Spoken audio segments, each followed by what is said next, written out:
मेवाड़ का प्राचीन नाम था मेदपाट, या फिर जिसे बोल देते हैं प्रागवाट, या फिर सीवी या कीवी, जिसकी राजधानी थी मध्यमिका या नगरी। ठीक है, मेवाड़ में दो वंशों ने शासन किया, एक था गुहिल, एक था सिसोदिया। दोनों एक ही वंश है, एक ही बाइडा है, दोनों नाम अलग अलग है बस इतना। सबसे पहले गुहिल वंश की शुरुआत होगी, नाम ही पता चलना लग रहा है। गुहिल वंश की शुरुआत किससे होगी? गुहिलादित्य। कौन है वो? The son of Shiladitya. Shiladitya, Shiladitya कौन था? वल्लभ का राजा था। नॉर्मल सी बात है, एक एक दो फिर आप शुरुआत करा। वल्लभ का राजा था शिलादित्य। अब गुहिलों को ब्राह्मणों के लक्षण होने की वजह से इतिहासकार इन्हें ब्राह्मणों की संतान भी कहते थे। जैसे आहड़ शिलालेख के अनुसार डॉक्टर भंडारकर ने कहा कि ये क्या है? ब्राह्मण थे। कुंभा स्वयं भी अपने ग्रंथ में लिखता है कि हम विप्र गोत्र के ब्राह्मणों की संतानें हैं। जबकि एक अबुल फजली है जो इन्हें ईरान के बादशाह नौशेख आदिल की संतान मानता है। तो वो बात तो हम स्वीकार करेंगे नहीं भाई, हम हमारे इतिहास की वही चीजें स्वीकार करेंगे हमारी जो हमारे लिए सही है। जैसे वर्तमान जितनी भी किताबें बन रही है उनमें सिर्फ हमारा इतिहास भी प्रेजेंट किया जा रहा है, जितने भी विदेशी आक्रमण सबको हटाया जा रहा है। देख रहे हो आप, क्योंकि इतिहास का प्रभाव हमारे ऊपर हमेशा पड़ेगा, तो हम धीरे धीरे हमारे इतिहास को चेंज करके ढंगो इतिहास पेश करने जा रहे हैं। आप कभी यही है, क्योंकि वरना प्राचीन समय में ज्यादातर क्या लगते थे? मुगल वगैरह लगते थे। दिमाग में एक ही चीज रहती है, राज तो आंगो ही रेड, बाकी की रेड ही कोई। अब की किताबों में क्या लगा दिया? शिवाजी, महाराणा प्रताप, इनको ज्यादा प्रेजेंट किया गया है, तो वो उस सिद्धांत को नहीं स्वीकार किया जाएगा। तो मैन इनमें पहला सा कौन है? गुहिलादित्य, जो गुहिल वंश का क्या है? संस्थापक है। ठीक है, लास्ट शासक होगा रतन सिंह पद्मनियारो। ठीक है, पद्मनियारोपति, ये गुहिल वंश का अंतिम शासक। इनमें जो इंपॉर्टेंट है दो या तीन ही है, जिनका संपूर्ण ढंग से इतिहास नहीं मिलता। दो दो तीन तीन बातें हैं। गुहिल वंश का संस्थापक गुहिलादित्य, इनके बाद और सिर्फ संस्थापक है। मैन जो है ना आदमी, वो ये बप्पा रावल, या फिर इनको दूसरो नाम की है कालभोज। एक ही बात है, बप्पा रावल। इसका बाप था नागादित्य। ये शासन तो कर रहे थे, लेकिन नागादित्य से बिलो ने छीन लिया था वापस। बिलो ने वापस अधिकार कर लिया था, बप्पा रावल वापस छीन लेगा इनसे। तो इतिहास देखें तो यहीं से शुरू होगा, बप्पा रावल से। अब देखो, ये आदमी के नाम में भी रोप है। ये नाम ले जिया बोलो बप्पा रावल, कोई खतरनाक आदमी और खतरनाक हीड़ो, क्योंकि कहीं पर नाम में भी रोप है। रणथंबोर, ये नाम ले तो यहाँ लगेगा यार खतरनाक। चित्तौड़गढ़, चूरू,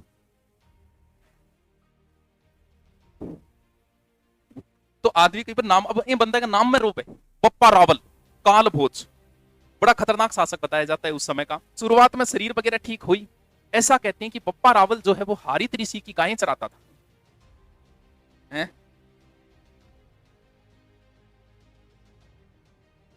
पुराने समय में आप जब भी देखोगे तो ऐसा ही मिलेगा कि इसने एक ऋषि की हेल्प की, ऋषि की सेवा की, ऋषि ने उसे वरदान में राज्य दिया। ऐसी कहानियां होती थी।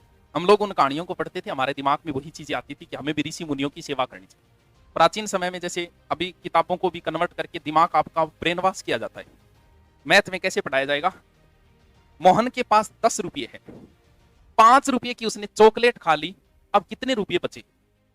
बच्चे को ये चीज आप पढ़ाओ, बच्चे के दिमाग में एक दिन आएगी कि यार चॉकलेट की चीज तो खा के देखा। हमारा ब्रेन वॉश किया जा रहा है।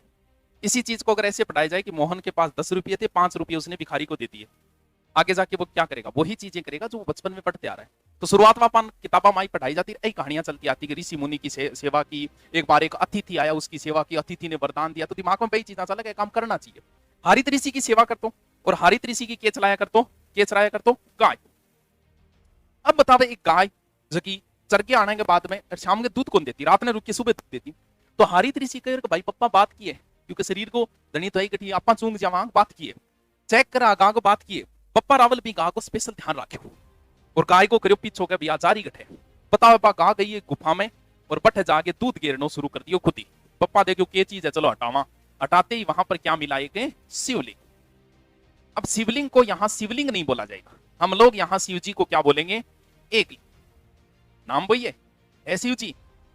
गंगाधर शक्तिमान है शिव जी। जैसे शिव जी को सीकर में किस नाम से पूछते हैं? हर्षनाथ जी।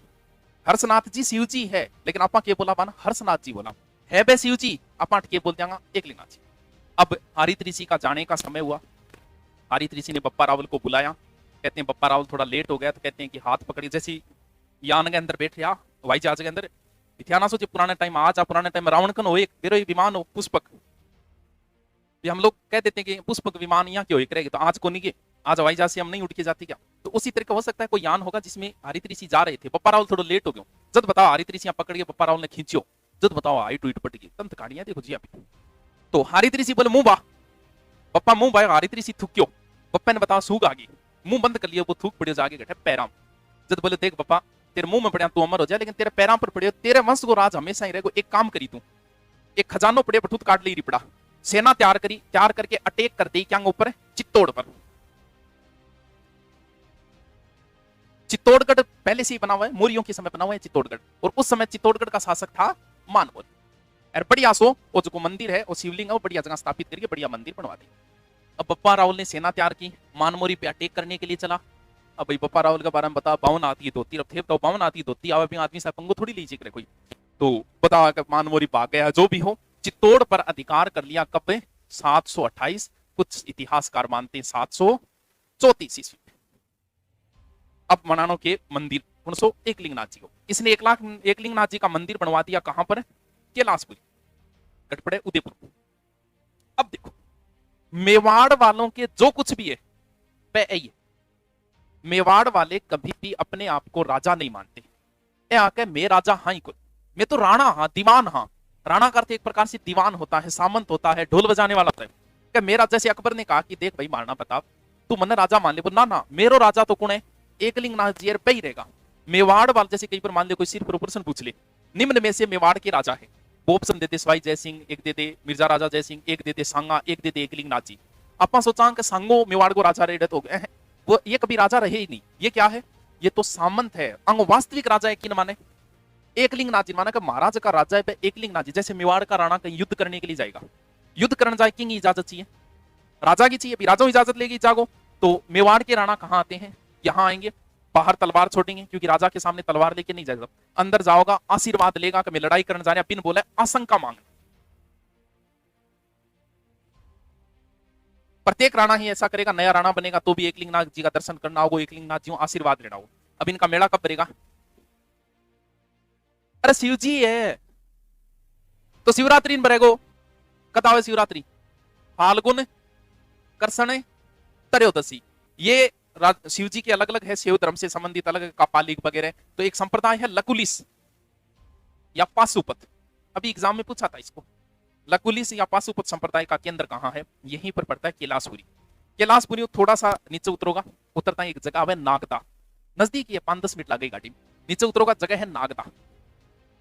बप्पा रावल ने अपनी राजधानी किसको बनाई? चित्तौड़ पर अधिकार कर लिया इसने, लेकिन इसने चित्तौड़ को अपनी राजधानी नहीं बनाई है। राजधानी आपकी क्या न रखी है? नागदा ने। क्यों? क्योंकि इसकी मृत्यु भी नागदा में ही हुई थी और यहीं पर बप्पा रावल की छत्री वगैरह बताते हैं। कुछ कहते हैं खुरासान में हुई, जहां भी हुई। अब देखो मेवाड़ गुहिल वंश का संस्थापक कौन है? गुहिलादित्य। लेकिन रियल जो संस्थापक माना जाता है ना, वास्तविक, वो इसे माना जाता है। किन्हें? वास्तविक तो समझ गया भी राजा की जगह परिभाषा वैनिक राजा का दुर्ग होना चाहिए, सेना होनी चाहिए, खजाना होना चाहिए, मंत्री होना चाहिए, ये चीजें होनी चाहिए। पांच सारा नियमान फॉलो कौन कर रहे? तो मेवाड़ गुहिल वंश का संस्थापक गुहिलादित्य है, लेकिन वास्तविक संस्थापक कौन है? बप्पा रावल है। अब लड़ाई होगी। अब क्या बप्पा और रावल और काल बोल दोनों न्यारा है, एक को नहीं है। नैणसी है, टोड है, ए तो कह के देखो काल बोझ वास्तविक नाम है, बप्पा रावल उपाधि है। जबकि एक प्रशस्ति है रणकपुर प्रशस्ति, पिंग माली खेड़ बप्पा रावल और काल बोझ दोनों की है, न्यारा है। लेकिन अपन के मान है एक ही बात थे, आई ध्यान रखियो बप्पा रावल और काल बोझ की है एक ही है। वो मेवाड़ को पहलो आदमी है जो सोने को सिक्को चलाए। एक सिक्के का वजन था, ग्रेन को मतलब देखो मात्रा जबकि टेम चालती मैंने भाई बतानी पड़े। जैसे वर्तमान में रुपया चल रहा था, आई कहना पड़ेगा इतना रुपया दिया, उस समय रुपया नहीं था, तो एक मात्रा है या ग्रेन। तो ग्रेन के अंदर जैसे नापी जी 8 है, जमीन को भाव थे पूछोगा स्क्वायर फुट में बताई जाएगो, सिक्कर में पूछोगा गज में बताई जाएगो, क्योंकि जट गज चले गज बताई जाओ स्क्वायर फुट। अठे देखोगा कितनी जमीन है, बोको को मेरे 20 बीघा है। हरियाणा में थे पूछो बोको 20 किला है। तो जो जकी चीज चल रहा है भाई बताई जाए, ग्रेन मात्रा है। वो सिक्को मिले अजमेरू, सिक्के के अंदर एक तो शिवलिंग बने रहे, बोले वो तो है एकलिंगनाथ जी। साइड में एक गाय है, जो बोले ओ कहे गा चराता जगह बप्पा रावल भाई। एक आदमी बैठे हाथ जोड़िया, बोले ओ बप्पा रावल है। इन आधार पर सिर्फ अनुमान लगाए कि ये जो सिक्का है वो किसका है? बप्पा रावल का, यानी मेवाड़ का पहला आदमी जिसने सोने के सिक्के चलाए। इन चार्ल्स मार्टिन भी बोले, सीवी वैद्य ने इसे कहा था, चार्ल्स मार्टिन। आहड़ शिलालेख में इन मुकुटमणि कह रहे। मेवाड़ का महाराणा कौन सी उपाधि रखा आपने? हिंदुआ सूरज। सभी जैसे हम लोग तो ये कहते हैं कि महाराणा प्रताप को हिंदुआ सूरज की उपाधि नहीं, सारे मेवाड़ वाले ही हिंदुआ सूरज है। क्यों? क्योंकि इसने उपाधि धारण की है सबसे पहले हिंदुआ सूरज की, और सभी मेवाड़ के महाराणाओं को क्या कहा जाता है? हिंदुआ सूरज। रह जैसी ध्यान में के ज्यादा बात है, नॉर्मल नॉर्मल बात है, इतनी आदमी याद कर ही ले, नहीं करो तो भी काम चल जाओ। थान बता दिया मेवाड़ कौन सा याद करना, हम ज्यादा माथा बच्ची भी ना करिए। पहला कौन है? कोई लाद, ठीक है। इसके बाद में पप्पा रावल, ठीक है। लास्ट तो है ही अपने रतन सिंह। अब बीच में एक शासक आओगे, बहुत आवे बीच में, लेकिन मैन अलहट कहेंगे, दूसरा नाम की है आलू रावल। हाँ, फिर बीच में एक शासक आओगे रण सिंह, जिसके समय गोहिल दो भागों में बंट गए थे। फिर एक शासक आएगा जेतर सिंह। एक एक दो तो बातें हैं, ज्यादा बातें देखो। पप्पा रावल ने राजधानी किसको बनाई? नागदा, ठीक। मेवाड़ में बहुत राजधानियां बदलेगी। फिर एक टाइम आओगे राजधानी की हो जाएगी आहड़। फिर एक टाइम आओगे राजधानी की हो जाएगी चित्तौड़गढ़। अब राजधानी चित्तौड़गढ़ ही रहेगी। रतन सिंह, फिर कुंभा का टेम कुंभलगढ़ हो जाएगी, फिर सांगा का टेम पाची चित्तौड़ हो जाए, फिर उदय सिंह का टेम उदयपुर, फिर महाराणा प्रताप का टेम। तो 3-4 राजधानियां बदले, तो यहाँ राजधानियां बदलती रहे। अब देखो, अब दान पूछेगो कि आहड़ को राजधानी किसने बनाई? अब गोड़ो जी यार अलट बनाई है, क्योंकि कोई सूत्र भी सेट को नहीं है। कुंभा की कुंभलगढ़ याद रह जाए, कुंभलगढ़ दुर्गपण बनवाए, कुंभा की याद रह जाए, कोई समस्या को नहीं आ। लेकिन 8 तक ध्यान में रहे नहीं अंक एक। चलो देखो क्या याद रखो, या तो सी तो याद रखो आहड़ को राजधानी किसने बनाई? आलू रावल ने। तो जेतर सिंह ने पहली राजधानी तो नागदा है, इनमें तो कोई समस्या कोई नहीं। पहली राजधानी नागदा है, पहलो आदमी कौन है? पप्पा रावल। याद रख ले आहड़ को राजधानी। इन याद रखो भी, या तो ऊपर 2 मात्रा के आधार पर रखो, नहीं भैया रट्टा मार लो, कोई इलाज को नहीं। चित्तौड़ के ऊपर 2 मात्रा जेतर सिंह ने राजधानी किसको बनाई? चित्तौड़। अलट के बारे में बताया जाता है कि इसने गदा का प्रहार किया। गदो समझो, गदा जो हनुमान जी महाराज का नहीं, गदा। गदा के प्रहार से इसने कन्नौज के शासक था देवपाल को सिर खोल दियो, मार गया। अब आप कहोगे गुरुजी कोई बताना रही बात है कि कोई बताना रही बात को, लेकिन फिर भी हथियार हमेशा चेंज होते रहे। शुरुआत में राजपूतों की लड़ने के जो हथियार थे ना, वो थे धनुष बाण। पहले वो धनुष बाण से लड़ा करते, फिर उन्होंने धनुष बाण को छोड़ दिया। बीच में कुछ समय के लिए गदा को भी अपनाया। गदा जो होती लोग बनेड़ी होती, यहाँ पातियां लगेड़ी होती बिंग साइड में, जो अगला सिर खोलती हो नहीं तो पधार ही देता, खोल के देता। लेकिन गदा को छोड़ दिया राजपूतों ने धीरे धीरे। उसके बाद इन्होंने मुख्य हथियार अपना लिया तलवार को। तलवार जो है वो राजपूतों की सबसे फेवरेट हथियार रहा है हमेशा। ये शुरू से लेके और बाद में बंदूकें भी आ गई, तोप भी आ गई, उसके बाद भी उन्होंने तलवारों को नहीं छोड़ा। आज भी राजपूतों का प्रिय हथियार जो है वो माना जाता है, तलवार ही माना जाता है। तलवार के साथ तो यहां तक था कि विवाह भी कर सकते थे। जैसे मान लो पृथ्वीराज चौहान ने ऐसा किया था कि मान लो कोई राजा बाहर गया है और विवाह के समय नहीं उपस्थित हो सकता, तो वो अपनी तलवार भेज देता था, तलवार के साथ विवाह करता तो भी उसी के साथ विवाह माना जाता था। तो गदा कुछ समय के लिए अपनाई थी। इन वजहों के देखे हुए थे गदा। फिर बाला भी अपनाया है, जैसे महाराणा प्रताप बाला रखते थे, बाद में बंदूक के तोप आगे, लेकिन तलवार हमेशा इनका प्रिय रहा है। तो गदा के प्रहार से देवपाल को मार दिया था। अब अलहटिया अलोरा राजधानी किसको बनाई? आहड़ को। इसने एक विवाह किया था हूण राजकुमारी हरिया देवी।